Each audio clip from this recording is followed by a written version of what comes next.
அப்படி இருக்கையில பாஜக ஒரு வெளிப்படையான அரசியல் செய்தா பாஜகவுடைய வளர்ச்சி வாக்கு வங்கி அப்படின்றது இந்த பாராளுமன்ற தேர்தலில் இந்த அளவுக்கு இருக்கும். சார் இந்த தேர்தல் முடிஞ்சாங்க சார் சொல்ல முடியும். ஏன்னா தேர்தல் இது ஒரு நாட்டுக்கான தேர்தல். கட்டாயமா அந்த தேர்தலில் பல கட்சிகள் ஒரு பிரிவா பிரிஞ்சு பெரிய ஒரு வார் தான் சொல்லலாம். பட் இந்த தேர்தல் இந்தியாவினுடைய கடன் சுமையிலிருந்து மிகப்பெரிய இந்தியாவினுடைய வளர்ச்சியிலிருந்து இது சாதாரண விஷயம் கிடையாது. பொருளாதாரத்தின் அடிப்படையில் தான் இந்த தேர்தல் இயங்குது. ஆனா அப்படிப்பட்ட தேர்தல் முடிந்ததுக்கு பிறகுதான் தமிழ்நாட்டினுடைய வாக்கு வங்கி பாஜகவுக்கு உயர்ந்திருக்கான்னு நமக்கு தெரியும். ஏன்னா ஆக்சுவலா ஏன்னா சென்ற முறை இருந்த 5 ஆண்டுக்கு முன்னாடி இருந்த அந்த அரசியலை வச்சுட்டு இப்ப நான் பாஜக சொல்றது எனக்கு தெரியல. இந்த இரவு உங்களுடைய பார்வை எப்படி இருக்கு? நீங்க இப்போ அரசியல் நிறைய நல்லாவே இன்வால்வ் ஆயிட்டீங்க.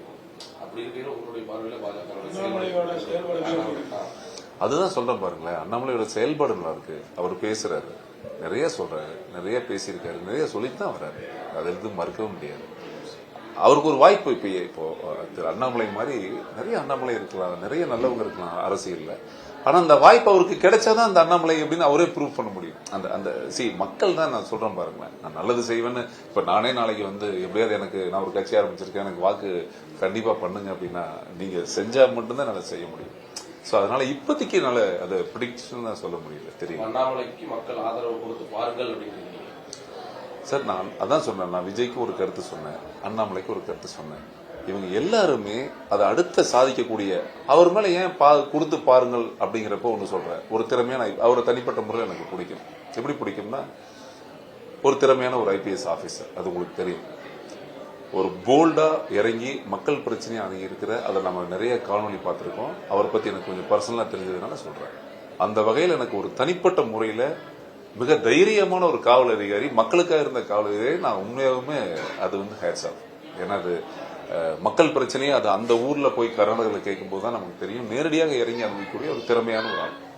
சோ அப்படிப்பட்ட ஒருத்தர் ஒரு காவல்துறையை ரிசைன் பண்ணிட்டு ஒரு பொது வாழ்க்கைக்கு வர்றாருன்னு வச்சுக்கோங்களேன்.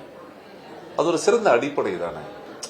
ஒருத்தருடைய ஒரு அராஜகம் சொல்றான். அவர் இந்த சாராயம் எடுத்துட்டு இருந்தாருங்க, அவர் 1 நம்பர் லாட்டரி வித்தாரு, எம்எல்ஏ சீட்டு கேட்கிறாரு, இவர் இங்க அப்படின்ற பின்னணி எல்லாம் இல்லாம மீட்டர் வட்டிக்கு விட்டுருந்தாருங்க அப்படிங்கிற பின்னணி எல்லாம் இல்லாம ஒரு காவல்துறைய தனக்கு இருக்கிற விஷயத்தை கஷ்டப்பட்டு படிச்சு வாங்கின அந்த விஷயத்தையே வேணாம் அப்படின்னு எடுத்து வச்சுக்கிட்டு மக்கள் பணிக்கு திரும்புறாரு பாத்தீங்களா.